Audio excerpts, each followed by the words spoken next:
Today, the Matt Walsh Show, it went largely unnoticed, but last week, the Biden administration officially proposed changes to Title IX that would legally erase women. And they did this even as they scream about alleged attacks on women's rights. We'll talk about that. Also, horror at the border as 50 people are left to die in the back of a truck after being smuggled across the border.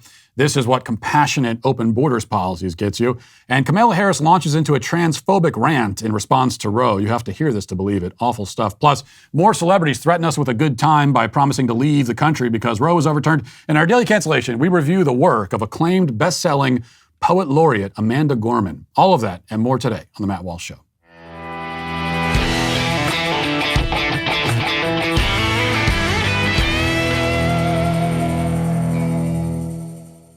That summer vacation that you've planned is expensive on its own, but now let's add in the higher cost of gas and credit card fees, which are already close to 19%, are expected to rise again soon. It's becoming impossible to save any money to enjoy some time away after all your hard work this year.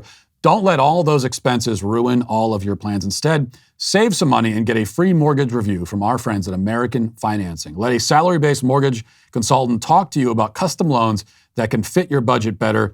I mean it, from your home loan to your equity and even your high-interest debt. They'll review all of it with you, and they will do everything they can to help you save up to $1,000 a month. Those are huge savings, and you could help you afford that dream summer vacation and afford so much else.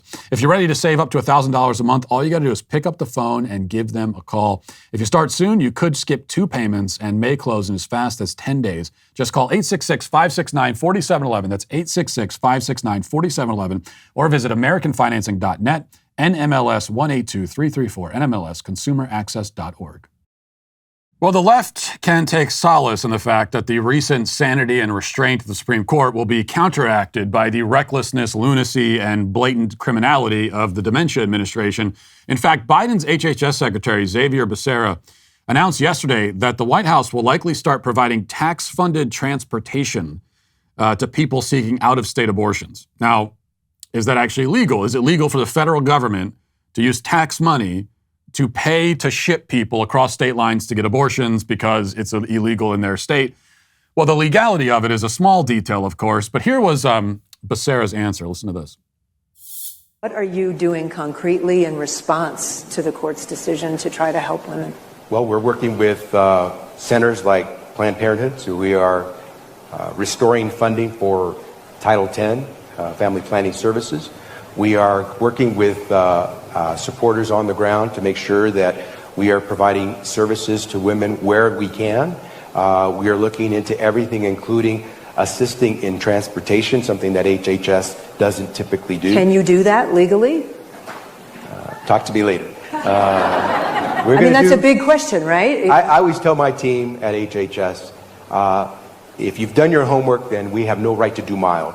And so we're going to be aggressive and go all the way. And I would tell you if you're recording, so I won't tell you. So, this is all on the record, yeah. Mr. Secretary. We are looking at every option, and among those is transportation. Say that again? We are looking at every option, and among those is transportation. Transporting women to other states. Hilarious. Let's all have a nice laugh at the government official openly declaring his intention to break the law. Now, it's guaranteed that everyone in the audience, plus the 2 people on stage, have frequently claimed that Donald Trump, was undermining and destroying our democracy through illegal activity that nobody could ever exactly specify or prove. But the Biden administration can make a joke out of their criminality, and the same people simply laugh. This is what happens when party loyalty eats your brain.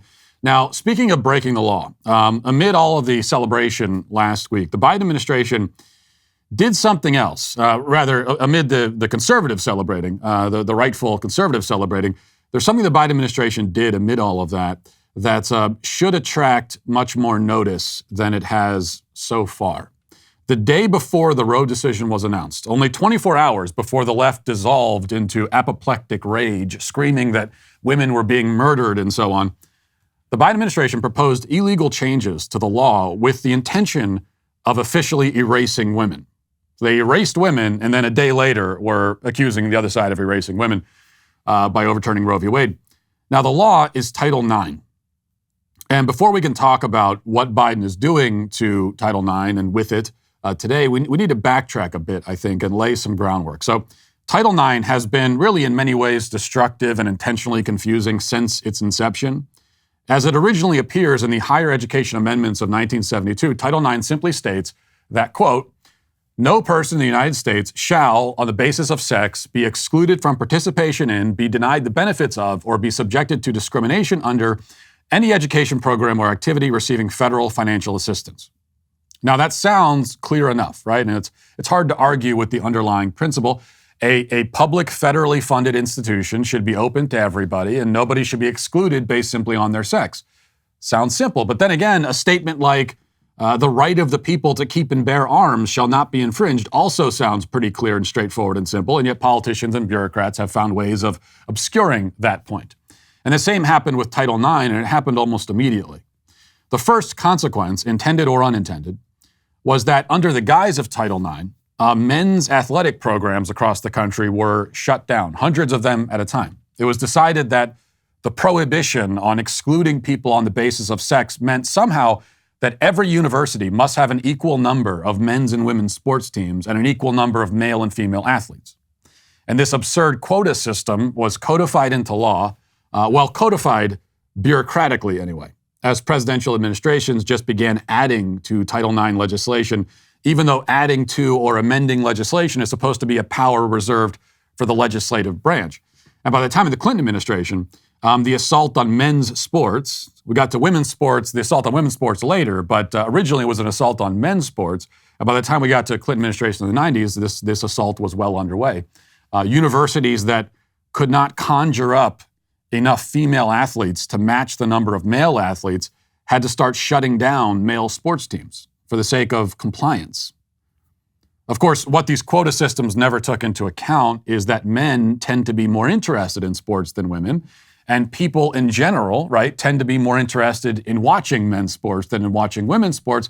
And all of this adds up to a perfectly rational, non-discriminatory, non-sexist reason for colleges to have more male athletes and to spend more money on male sports. But too bad, said the bean counters, make it equal, make it 50-50, no matter what it takes. At the same time, the issue of sexual harassment got tangled up in the Title IX enforcement web. Now, once again, in principle, everyone agrees that sexual harassment is bad and should be punished. Seems pretty simple. But Title IX says nothing at all about sexual harassment or sexual assault. The law simply doesn't, it's not meant to deal with that problem because not every law can deal with every problem simultaneously. You need separate laws to handle separate issues. But not so, said the bureaucrats. If a school is not doing enough, according to the bureaucrats, to root out and punish sexual harassers, then they're discriminating based on sex and they're out of compliance with Title IX. It was decided. But what is sexual harassment exactly? How do you define it?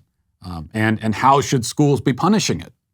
If we're talking about criminal harassment, shouldn't this be left to law enforcement and the criminal courts to adjudicate? Lots of ambiguity was created, and totalitarian bureaucrats, as we know, love nothing more than ambiguity. Soon, sexual harassment had become a category encompassing a wide range of speech, and the alleged sexual harassers were being tried and convicted in these Title IX kangaroo courts and these extrajudicial tribunals without any opportunity to defend themselves or face their accusers. There was no evidentiary burden put on the accusers. Someone is just accused, the kangaroo court says you're guilty, and then their life is ruined. That was until the Trump administration. As an article in the Wall Street Journal notes, quote, the High Court has been clear that most speech does not rise to the level of unlawful sexual harassment. Unfortunately, before 2020, many universities routinely used Title IX as a club against protected speech, with Northwestern University famously initiating a Title IX investigation against a professor merely for publishing an article that offended some students. In 2020, Education Secretary Betsy DeVos tried to right the ship by issuing a regulation that reiterated the legal boundary between protected speech and sexual harassment as determined by the Supreme Court in Davis v. Monroe County Board of Education. In that 1999 decision, the court held that a Title IX violation occurs only when the behavior is, quote, so severe, pervasive, and objectively offensive as to deny the victim access to education on the basis of sex. The DeVos regulation sought to enforce that legal principle. But now, the Biden administration has leaped into action, sensing another area of existence where they could wreak havoc and another avenue through which to inject more misery and confusion into American life. Joe Biden has, as of last week, officially proposed changes to Title IX. Again, changes that he by no means has any legal power to actually enact, but what does that matter? Here's the Wall Street Journal on Biden's proposed Title IX adjustments, and this was the official proposal that was issued just last week. It says the Biden administration's promise to repeal the 2020 rule and broaden the definition of harassment would effectively overturn a Supreme Court ruling by administrative fiat, ushering in the return of unconstitutional speech codes designed to silence dissent. The Biden rules are also likely to roll back due process protections for students accused of sexual misconduct. In the American legal system, accused persons have a right to receive timely notice of the accusations against them, view evidence, and present their side of the story to an impartial arbiter. But in the years before the DeVos regulation, many students had their lives ruined by campus kangaroo courts in which the mere accusation of misconduct was sufficient for punishment. Nearly 200 of these students sued their universities for violating their rights and received favorable court rulings. The DeVos regulation required schools to comply with these legal rulings. Unfortunately, the Biden administration is set to give a federal seal of approval back to these college star chambers. But that's not all. Not even close. The proposed change, delivered by the Department of Education on the 50th anniversary of Title IX, would also finally and officially erase the whole entire original point of Title IX by legally erasing women from existence, essentially. The new rule would also, quote, protect, this is reading from the rule now, it would protect LGBTQI plus students from discrimination based on sexual orientation, gender identity, and sex characteristics. So yes, gender identity would be a protected category under Title IX. So this piece of legislation that was written to protect people against discrimination based on sex will be changed by the executive branch just by declaring it to add gender identity into it. Now, needless to say, the original wording of Title IX makes no mention of gender identity. And that's probably because at the time of the Higher Education Amendments of 1972, the concept of gender identity had only just been invented by the pedophile John Money a few years before. None of the people involved with creating Title IX had heard of gender identity. Hardly anyone in the world had heard of it. John Money had only recently plucked this concept out of his fevered, degenerate imagination and was still at the time in the process of attempting to verify it through a years-long sexually abusive experiment on two young boys who were both driven to suicide. Now, 50 years later, this incoherent, nonsensical concept invented by the sexologist equivalent of Joseph Mengele is or will be soon a matter of federal law. And the effect is that now the very accommodations and facilities for women, which Title IX was meant to establish and protect, will be taken away. Because now, according to Biden, a man's gender identity as a woman, that is, his perception of himself as a woman, is as valid, as legally legitimate, as legally protected as a woman's actual physical identity as a woman. Now, the Department of Education explained in a statement, quote, the proposed regulations will advance Title IX's goal of ensuring that no person experiences sex discrimination, sex-based harassment, or sexual violence in education. As the Supreme Court wrote in Bostock v. Clayton County, it is impossible to discriminate against a person on the basis of sexual orientation or gender identity without discriminating against the individual based on sex. The regulations will require that all students receive appropriate support in accessing all aspects of education. Now, that doesn't make any sense, even on the left's own terms. Of course, they can't really explain what gender identity is exactly because the idea itself makes no sense. They also can't explain what sex is or what a woman is or what anything is anymore. But to the extent that they can say anything semi-intelligible about gender identity, they are the ones who always insisted that gender identity is not the same as sex. These are two different things, they claimed. Yet now we're told that it's impossible to discriminate on the basis of gender identity without discriminating on the basis of sex? How so, if the two things are totally different and separate? Well, the answer is that they're not separate things, not anymore. They were for years when it was useful for them to be. They were back when this whole thing was invented by John Money. But now the cause of LGBT rights demands that gender identity and sex be put on the exact same footing. A man who says he's a woman must be seen as a woman in every sense, including in the biological sense. It would hurt his feelings if any difference at all was acknowledged. This was a move made by activists a while ago. They have long since collapsed the very sex versus gender distinction that they engineered. But now through this Title IX change, it'll become a matter of law. Women will be officially, completely, finally erased as a distinct legal category. And so will men. I mean, neither group exists anymore. We're all squished together in this hazy, indistinguishable muddle. All of this for the sake of the LGBT lobby. They've been given everything they want for years.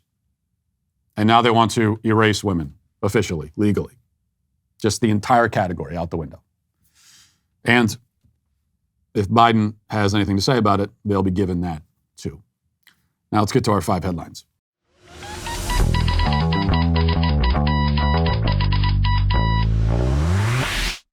Well, did you know that 1 out of 3 Americans regularly suffer from nausea? If nausea is getting in the way of enjoying life's important moments for you, I've got some good news.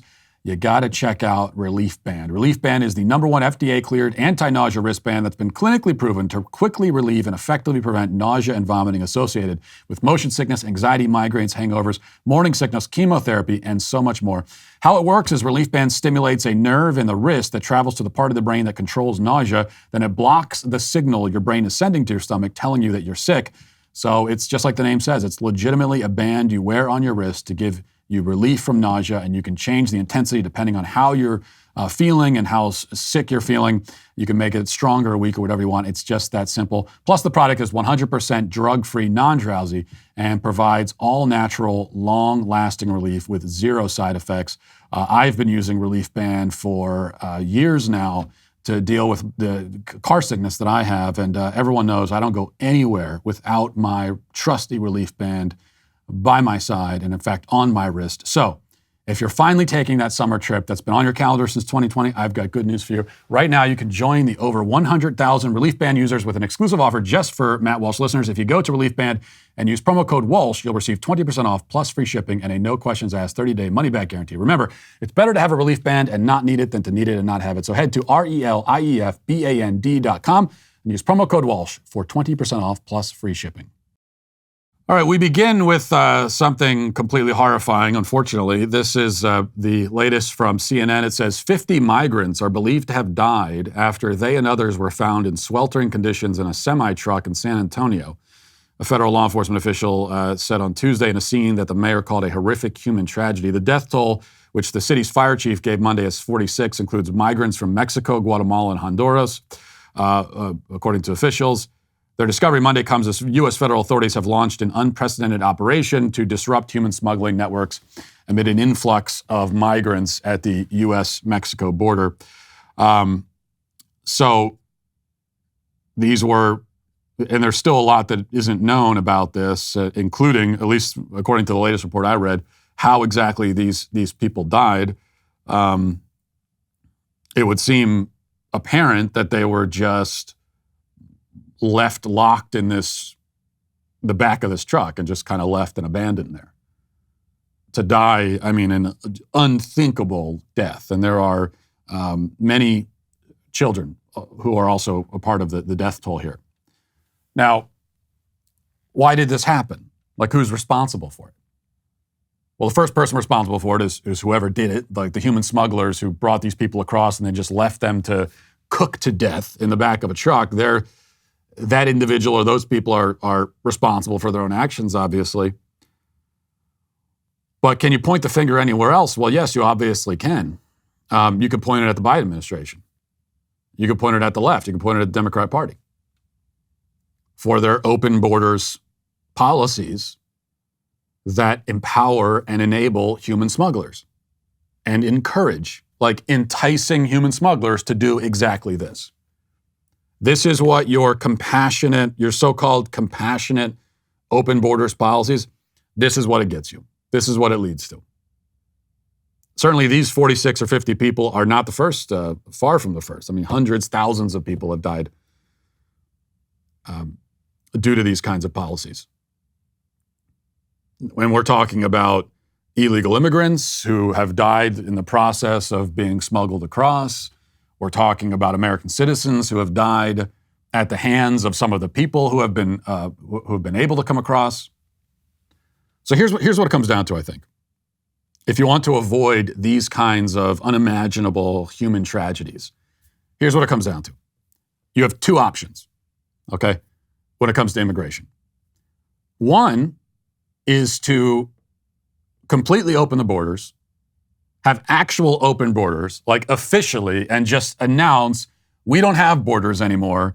They don't exist, and so anyone can come, and you don't have to even worry about being a citizen. None of that exists anymore. Maybe stop issuing birth certificates, and birth certificates are transphobic anyway most of the time because they say male or female on them. Stop issuing birth certificates, stop issuing social security cards, stop issuing anything like that. Nobody has official identification, and the country just like we all just exist on this plot of land, and there is no actual country anymore. So that's one thing you could do. And if you do that, now I said that these are options that would avoid and mitigate these human tragedies. There'd be a lot of terrible tragedies that would happen as a result of that, but you wouldn't have human smugglers because there'd be no reason to smuggle people across because there is no border to smuggle them across. So that's one option. The only other option to avoid this particular problem of human smugglers murdering people is to strictly enforce the borders. So either you just have none at all or you strictly enforce them. Anything in between those two options, you're going to have this. So then which one should we have? Because if you're going to have borders, then you have to enforce them. And if you're not going to enforce them, the worst possible, like the worst of all worlds, is to have the border but not enforce it. So which one should you go with? Well, seems pretty obvious to me, and not just to me, but to pretty much everyone who's ever existed and every country that's ever existed, that the latter option is the one you go with. You have borders and you enforce them. There's never been a country in history that has just had no borders at all and not worried about having any kind of national identity or national sovereignty at all. There's never been a country that's just given up on that, because there can't be. Because the moment you give up on that, then you cease to exist as a country. You're not even a country anymore. And if you're not a country anymore, then there's no reason for anyone to come. You can't offer refuge to anyone, even if you wanted to. So having complete open borders and essentially no country at all just doesn't make any sense. That's the end of the country. That doesn't make any sense. And if you're worried about helping immigrants, you're certainly not going to do that if you simply give up on the country, on having a country, which leaves us with the option of you have borders and you enforce them strictly. Okay, you enforce them with men with guns. That's what almost every other country in the world does. They have borders and they have men with guns enforcing those borders, patrolling those borders. And that's what we should have. And you do that, and you're not going to have 50 immigrants who are left to cook to death in the back of a truck. Like, you send the message out to the human smugglers, don't even try it. Okay, you try it, and we're going to catch you, and we're going to make your life a nightmare. I mean, if you're really serious about it, you know what you would do? One thing you would do is you would have mandatory sentence, capital punishment, execution for human smugglers. You really want to get serious about it, that's what you would do. You try to smuggle people across the border, given that human smugglers are some of the worst human beings on earth and obviously a clear and present danger to innocent people, women and children, then you send the message. We catch you smuggling people across, we're going to convict you of the crime, and then we're going to execute you in short order. That would actually be the compassionate thing. If you really care about people, that's the compassionate policy. All right, let's move to this. The left right now is having a hard time deciding where to direct their rage and hysteria. As we talked about yesterday, the Supreme Court issued another wildly correct and necessary ruling on Monday, reaffirming the existence of the First Amendment, which is good. And the First Amendment gives, as we found out in this case, it gives a football coach the right to pray on the field with whichever players volunteer to participate. That's the actual exercise and expression of religion. And you have that right in the First Amendment. And as we established yesterday, when a coach kneels on a football field and prays, he is not a member of Congress enacting legislation to establish a state religion. Just because a coach is praying on the field, that doesn't mean that's the state religion and everyone has to do it. So he has the right to do that.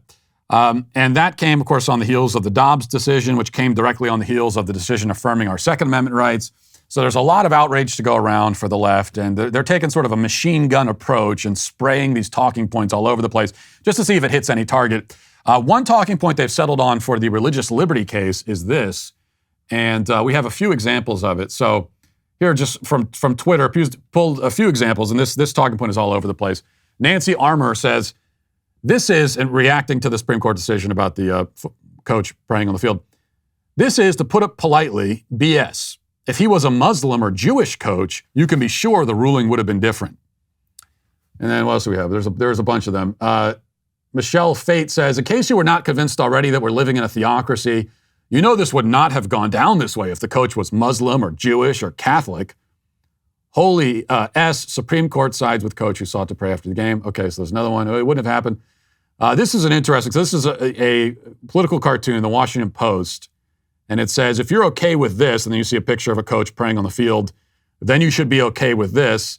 And then it's a picture of, this is a Satanist coach who's not praying, but he set up satanic iconography and candles and stuff on the field. So if you're okay with having the coach pray, then you should also be okay with like a satanic ritual in the middle of the football field. So that's a similar talking point. Jameel Hill always has great insight to offer. Says, the issue wasn't about him praying, but that he was pressuring other students to join him. Please let a Muslim coach try this and see what happens. Okay, so you get the idea. Now, Ben Wexler, who I think is a comedian, allegedly says, I bet this ruling wouldn't have gone this way had it been Muslims or Jews. Okay, so we get the idea. If this was Muslims, if this coach was Jewish, totally different thing. Supreme Court would have ruled against him. Conservatives would be rooting against him. Now, this line is monumentally stupid for a number of reasons. One of those reasons is that in the decision on Monday, in the actual decision itself, if you read the decision, they actually specifically mention the religious rights of Muslims. They mention and affirm the religious rights of Muslims in the language of the decision.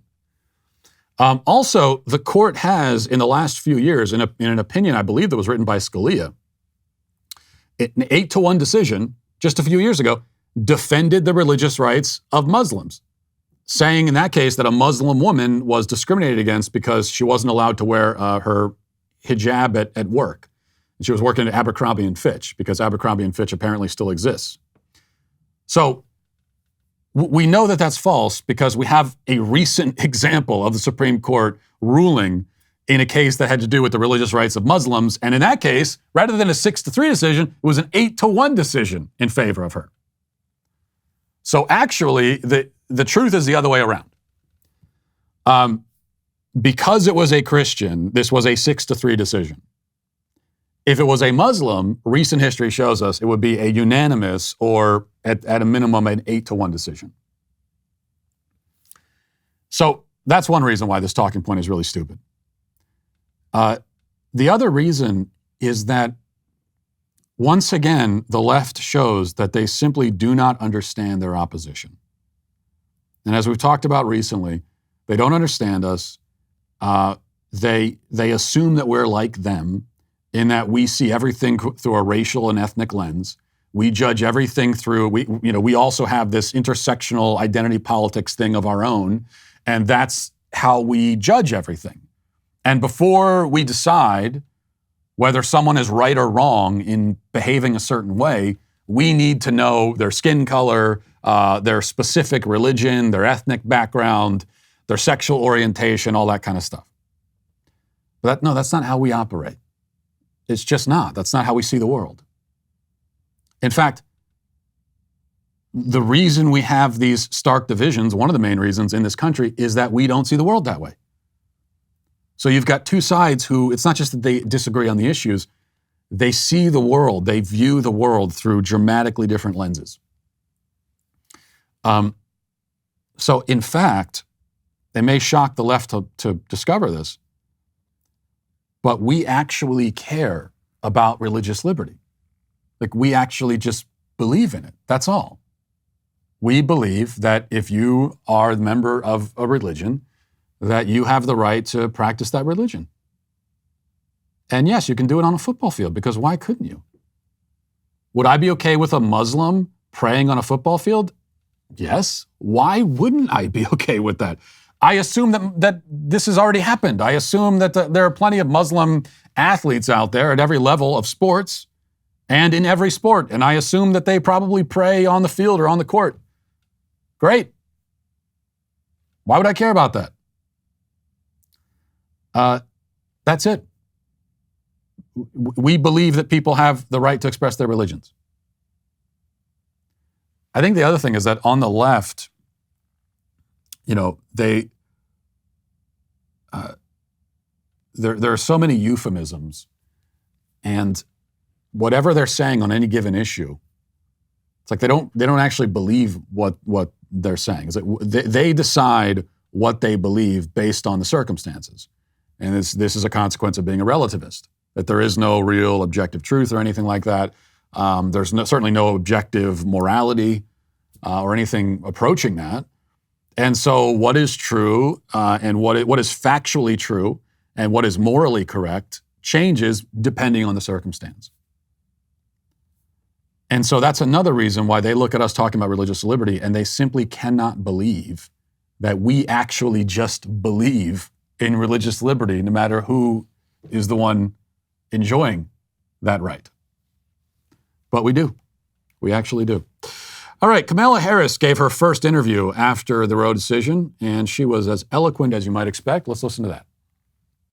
I couldn't believe it, because they actually did it. And here's what they did. The court actually took a constitutional right that has been recognized for half a century and took it from the women of America. That's shocking when you think about it, in terms of what that means, in terms of democratic principles, in terms of the ideals upon which we were founded about liberty, about freedom. I thought about it as, a parent. We have 2 children who are in their 20s, a son and a daughter. I thought about it as a godparent of teenagers. I thought of it as an aunt of preschool children. And a woman yourself. And a woman myself. And the daughter of a woman. And a granddaughter of a woman. And, my husband and I are actually talking about it. We have a 23-year-old, and my mother-in-law's in her 80s.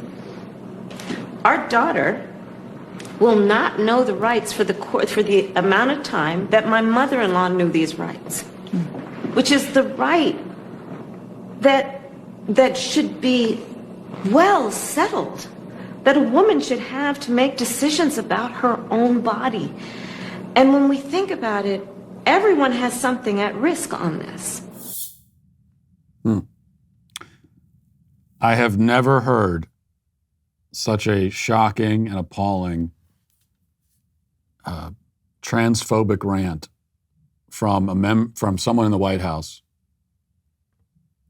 from the Vice President of the United States, to sit there and simply erase pregnant men, the most marginalized community in the world are pregnant men, and she erases them from existence. I'm appalled, and I really hope that members of the trans community, members of the LGBT community, such as myself as an LGBT children's author, of course, I hope that we can all remind Kamala Harris, the vice president, that everything she just said, that's gone now. That is done. That's finished. All of that is done. So you need to recalibrate here. I know this is the way that you're used to talking about this issue, but that is done now on your side anyway. So you got to figure out a different way of approaching this. I mean, that she would have the gumption to sit there and say I mean, not only is she saying that this is an issue that only affects women because only women get pregnant, which is nothing but transphobic. It is a transphobic conspiracy theory that only women get pregnant, number one. But for her to even say so casually that she's a woman. Oh, as a woman myself, how do you know you're a woman? How do you know that? I mean, the way these things are defined these days. In fact, they're not defined at all. I find that to be quite shocking. In fact, lots of famous and semi-famous people have been chiming in about this. We have another one. Here's if you're ready for some comedy. It's been a little heavy so far in the show, so let's do some comedy. I think a little bit of a comedic relief. Wanda Sykes, who's a famous comedian, she was on with Stephen Colbert, another famous comedian. It's a late night show. This is a time to you watch the late night shows, you kick back, you relax, you have a good laugh is all. And so here is some more great comedy from Stephen Colbert on The Late Show. Listen. How are you doing? I'm a black gay woman and I have a daughter, so I'm not doing so well right now.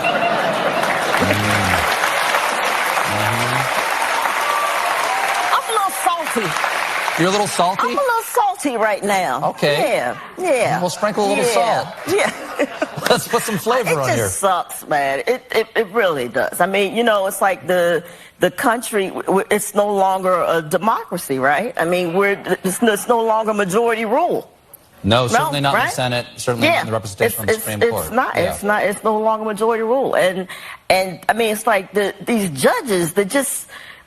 They basically lied when they were, during their confirmation hearings, right? Yeah. Especially Kavanaugh. Yeah. So how can you be a Supreme Court justice and you just lying? You know what? They had their fingers crossed or something, or what? I mean, it's just a bunch of horse. It really is. Yeah. Well.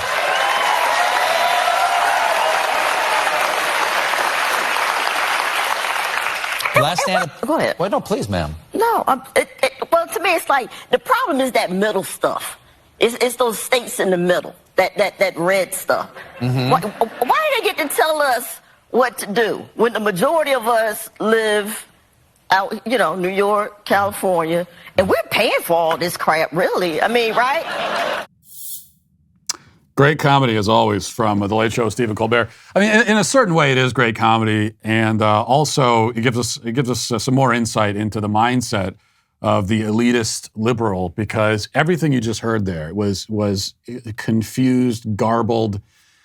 Here is we find this mix, this very potent mixture of rampant stupidity mixed with this snobby dismissal, this self-important dismissal of the majority of the country. So on one hand, she's saying, the red stuff. She's talking about human beings, by the way. Those are human beings. If you disagree with her, if you're a conservative, then you're just red stuff. Just get rid of it. Sweep it away. Just whatever. Just maybe send in the troops. Just get rid of them. Ship them off somewhere. That's how she views most of the country. Red stuff. And while she's saying that, she's also revealing that she does not understand at all how our system of government actually works. She's saying it's like, what is it? What happened to majority rule? This is a Supreme Court decision, Wanda. It's majority rule on the court. Okay, but that's not how the Supreme Court, they don't take a poll of Americans and then decide based on that. That's just not how the Supreme Court works. And by the way, just so you know, if things were decided that way, we would not have what you want, which is abortion from, legal abortion from moment of conception all the way till birth. Because it's only a very small sliver of the most deranged and bloodthirsty and morally debased Americans like Wanda Sykes and others who favor that. So you wouldn't actually want majority rule in the first place. But either way, that's not how the Supreme Court makes decisions.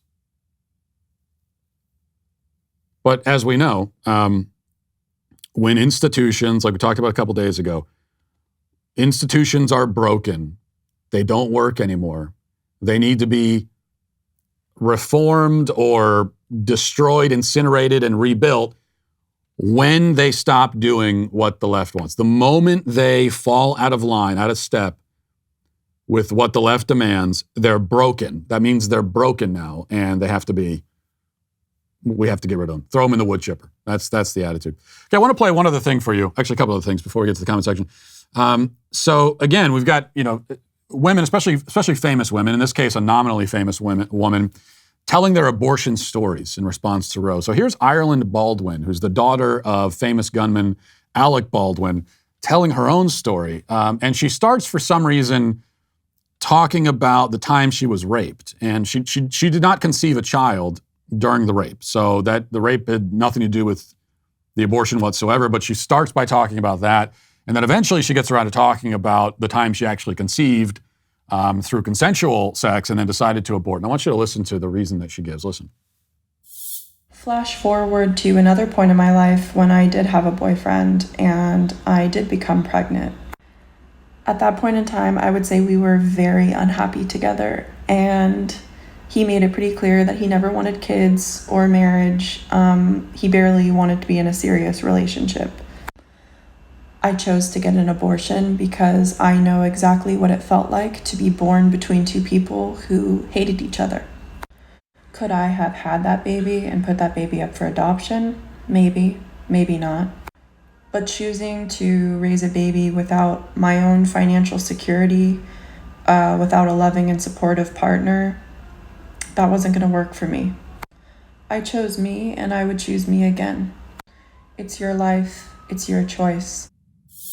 Now, this is great. I mean, the reasoning, everything you heard there is not great, but the fact that she's saying this is great. And I want more feminists and pro-abortion women to be honest and say this kind of stuff out loud, because people need to hear it. The vast majority of abortion in this country, they have nothing to do with rape, nothing to do with life of the mother, anything like that. These very rare cases like that, it's nothing. It's just exactly what you heard there. It's someone who had consensual sex, got pregnant, and could I put it up for adoption? Maybe, maybe not. What do you mean, maybe, maybe not? Of course you could have put the child up for adoption. Yeah, I just didn't feel like it. I didn't feel like it. That's what she said. I didn't feel like giving birth to the child and going through the process of putting him up for adoption. And so just killed the child because I chose me. And that is the pro-abortion argument. Okay, you whittle everything else away, get rid of all the euphemisms, everything else, all the talking points, all the propaganda, cut all of that BS away, and what you're left with is exactly what you just heard there. I chose me. And there's quite a bit of incoherence mixed in, because she also says, well, I know what it's like to be born to parents who don't want me. Okay, well, that's terrible that you were born in, that you lived in that situation as a child, and it sounds like your parents are pretty awful. In fact, we know that they're awful people. But you're happy that you're alive, though, right? So you were born into a terrible situation, but you're still living. I mean, you haven't killed yourself, thank God, and so clearly you're happy to be alive. And not only are you happy to be alive, but your life is, as you attest, your life is extremely important. In fact, you believe that your life is more important than anything else. Your life is so important that it comes above the life of your own child. You could kill your life, according to you, is so important that you could kill your own child just to protect your own convenience and your own lifestyle. And that is in spite of the fact that you were essentially, as you say, an unwanted child, tragically. So what does that tell us? It tells us that even if a child is born into a situation like this, they are still worth something. They're not worth something. They have infinite value because it's a human life, all the same. Can't expect her to connect those dots, though. All right, one other thing. Billy Joe Armstrong, who apparently still leads the band Green Day. He's like 50 years old. I can see him right there. Oh, that's a sad sight. So he's this out of shape 50-year-old dude, still wearing eye makeup and hair dye, still singing angsty breakup songs that he wrote when he was, 17. And anyway, he announced during a show, I think this is in the UK, he announced that he's renouncing his citizenship because of the Roe decision, and he's given up on America. Let's listen to that. America, I'm renouncing my citizenship. I'm coming here. I just have too much stupid in the world. Now, the great thing is that Armstrong lives in California, which has no abortion restrictions at all. So now in protest, he's going to move to the UK, I guess. So in protest, he's going to move from a place where there are 0 abortion restrictions to a place that has abortion restrictions. Makes a lot of sense. But never mind that. I'm just devastated that he's leaving, just like I was devastated yesterday by the Twitch streamer who I forgot her name already, but Pokimane. First, Pokimane leaves. You wake up one morning and Pokimane is nowhere to be found. She has left all of us behind in the dark, in the cold, crying out. And then the next day you find out that Billie Joe Armstrong is also leaving. I want you to really think about this, because you might think it's a joke, but it's not. Think about all the great music that he's made in the last 25 years, let's say. And now we're going to be deprived of that in this country. Think about all the great songs that Green Day has made in the last 25 years. So many great songs. Like, there are a lot of them. I'll think more about that, and we'll get to the comment section. Do you know their name? They're the Sweet Baby Gang. With the ever-increasing number of makes and models that are out there, it's impossible to stock all the car parts that you need in a traditional chain storefront. Why endure often pointless or intimidating, frankly terrifying questions that you may hear from the counterman if you go to the auto parts store? Why deal with any of that? You could just go to rockauto.com at home, or you could just pull your phone out of your pocket and go to rockauto.com. It's as simple as that. Rockauto.com is a family business. They've been serving auto parts customers online for 20 years. Go to rockauto.com to shop for auto and body parts from hundreds of manufacturers. They have everything from engine control modules and brake parts to tail lamps, motor oil, even new carpet. The rockauto.com catalog is unique and remarkably easy to navigate. Quickly see all the parts available for your vehicle and choose the brand, specifications, and prices you prefer. Best of all, prices at rockauto.com are reliably low, and the same for professionals and do-it-yourselfers. So why spend up to twice as much for the same parts? Go to rockauto.com right now, see all the parts available for your car or truck. Remember, as always, to write Walsh in their How Did You Hear About Us box so they know that I sent you. The Free J says, that interpretive dancer they hired to play Matt is pretty impressive. A lot of comments like this. So there is this, speaking of conspiracy theories, there's this conspiracy theory that has started in the comment section, among the Sweet Baby Gang, who I thought were above this sort of thing. But the conspiracy theory is that for the interpretive dance that I performed for you yesterday in celebration of having 1 million subscribers on YouTube, that it wasn't actually me. So what do you think? You think we hired an interpretive dancer to hide behind this screen right here, and then I just walked out and he performed the dance while I hid behind the screen? You think that would be such a weird, bizarre thing to do? And no, that is a dance that I'm not even gonna say that I choreographed it, because there was no choreograph. It was me in a pure, ecstatic, spontaneous moment of joy, expressing myself through the power of dance. And for you to disregard that and claim that it wasn't even me dancing is deeply offensive to me and hurtful. Rob says, damn, Matt can dance like an angel, absolutely majestic, and anyone who thinks this isn't him is a bigot. Thank you, Rob. Ethman says, Matt's dance was so good it caused him to lose his beard. Another part of the conspiracy theory. So every time there's a conspiracy theory, right, you have people, they're picking up little little what they think are breadcrumbs here and there, and they're kind of stitching it together, kind of doing this pattern matching thing. And so part of the conspiracy theory is that while I was dancing, I didn't have a beard, but I do have a beard. And I think, I can't explain, there are a lot of weird optical illusions that happen. I can't explain it. But what I like to think is that my dance was so beautiful that I was almost transformed in that moment to appear to be almost an entirely different person. That's how I explain it. Bijan says, I really like your views on some subjects, but you have no right to determine what's right for a woman, though. If you have a daughter and she got raped, then pregnant, you think that's a gift from Sky Daddy. Okay, of course, as always, the pro-abortion person going right to make it as personal as possible and going right to the hardest possible cases. So the first thing I would say to you is, why are you going right there? Like, before we talk about the 1% of cases, can we talk about the 99%?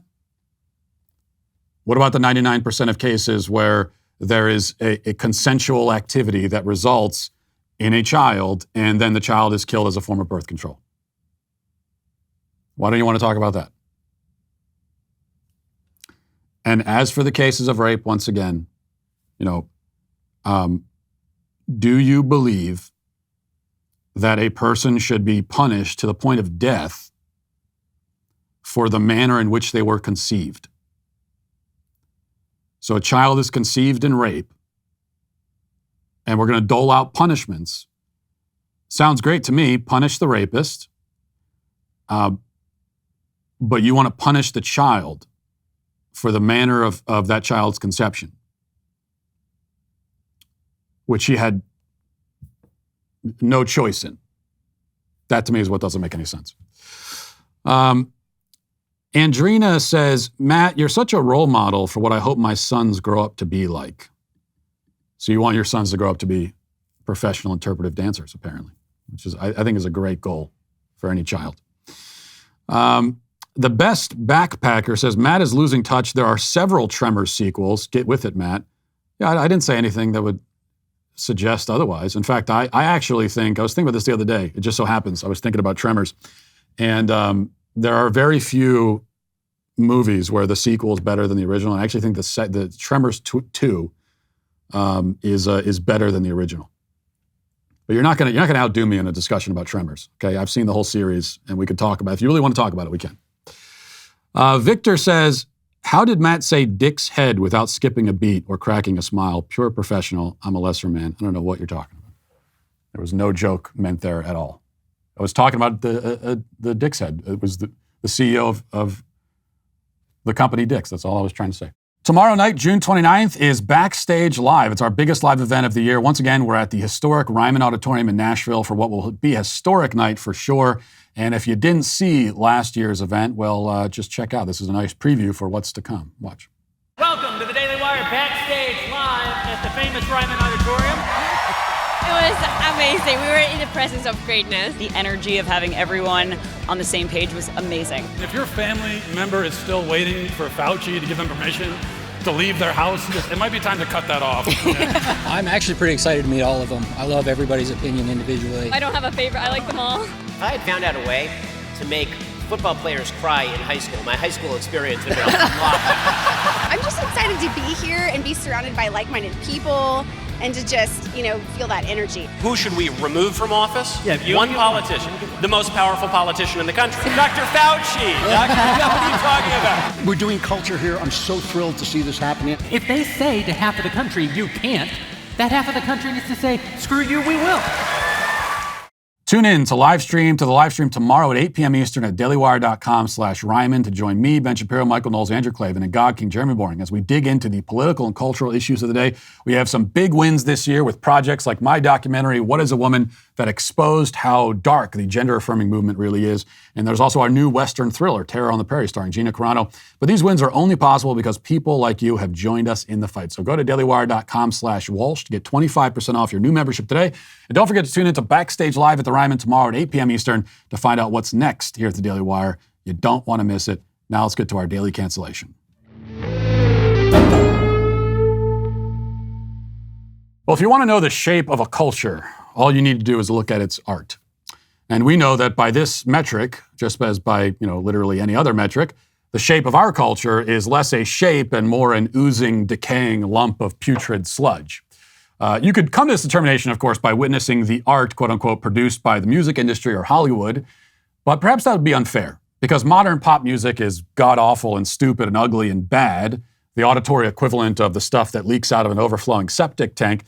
But then again, it's not really trying to be anything more than that. Pop music barely qualifies as music, just as Hollywood cinema barely qualifies as cinema. So maybe for a fairer and more accurate test, we should look at the sort of art that's actually applauded and hailed and promoted as art. What art do we celebrate and hold up as especially beautiful and meaningful?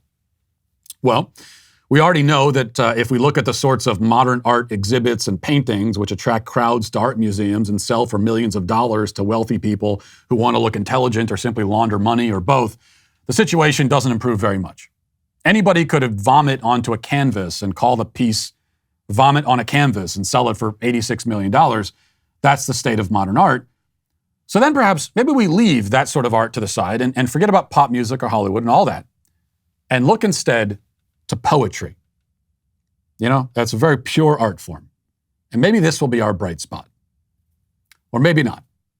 Because unfortunately, with all due respect to my guys Tekashi 6ix9ine and Pooh Shiesty, our most famous living poet in America is a woman by the name of Amanda Gorman.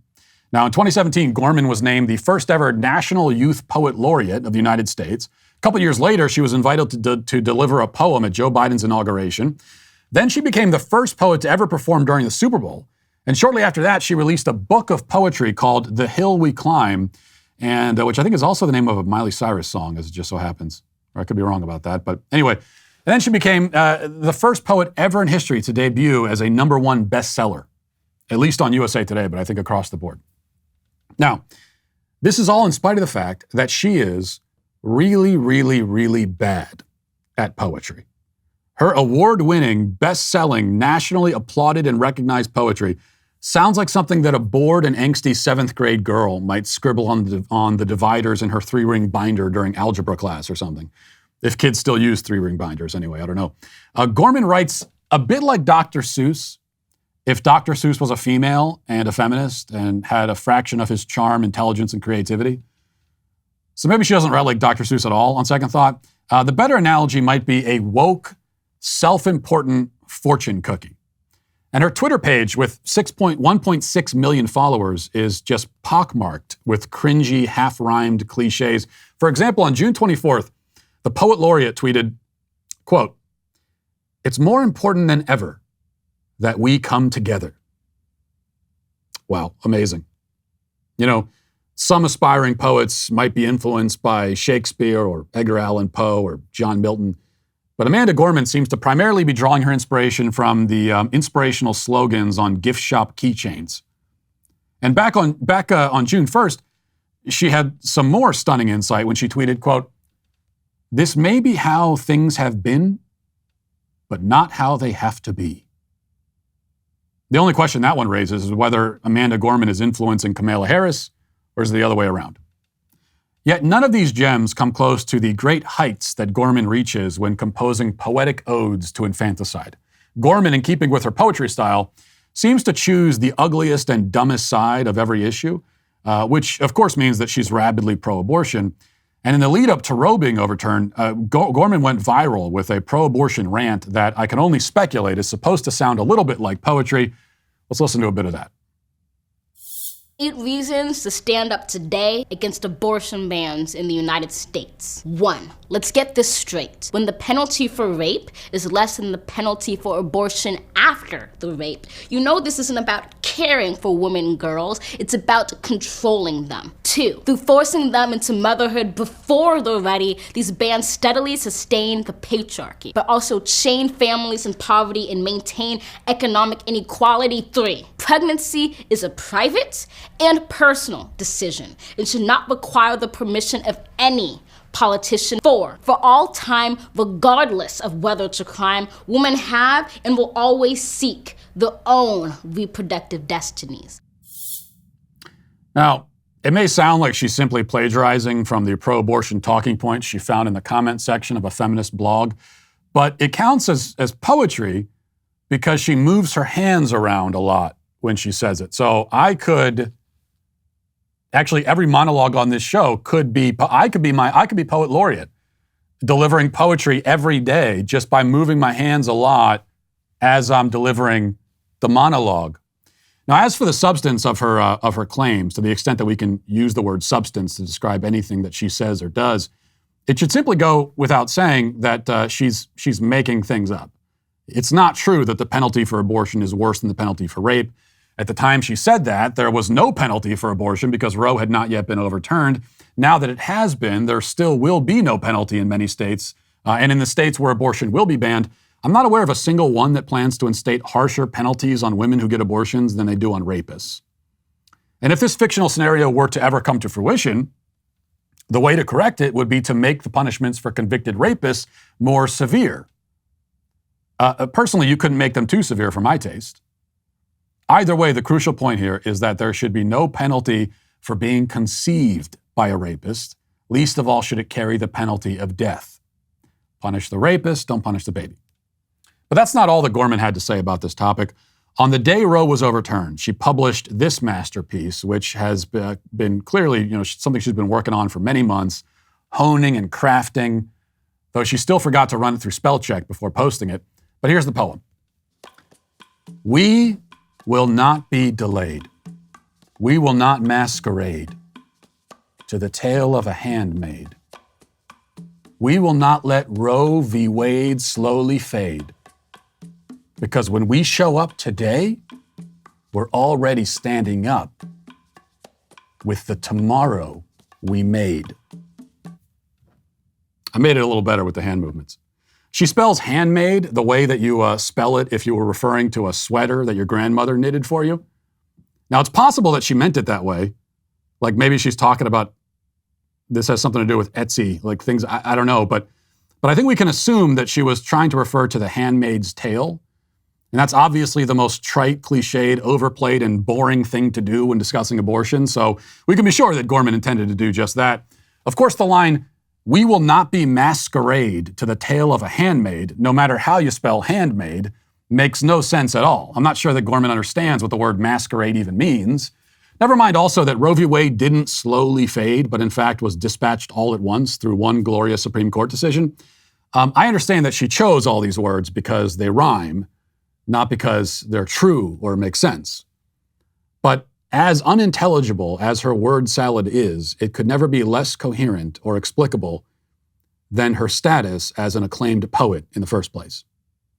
A status which is now, I must say, summarily stripped from her because she is canceled. And we'll leave it there for today. Thanks for watching. Thanks for listening. Have a great day. Godspeed.